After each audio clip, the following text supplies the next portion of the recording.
Well, new at 6, it's been nearly 5 months since a man was accused of trying to drug two teenagers Dairy Queen Blizzards. Well, tonight, 3 of the 4 charges against him have been dropped.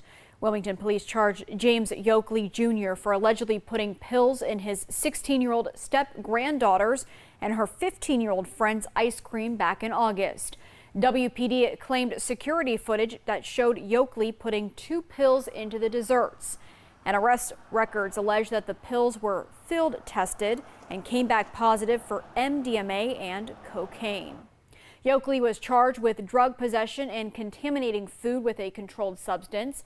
But new court documents filed just last week state the 3 drug charges were dismissed due to insufficient evidence after lab testing confirmed the pills were not a controlled substance.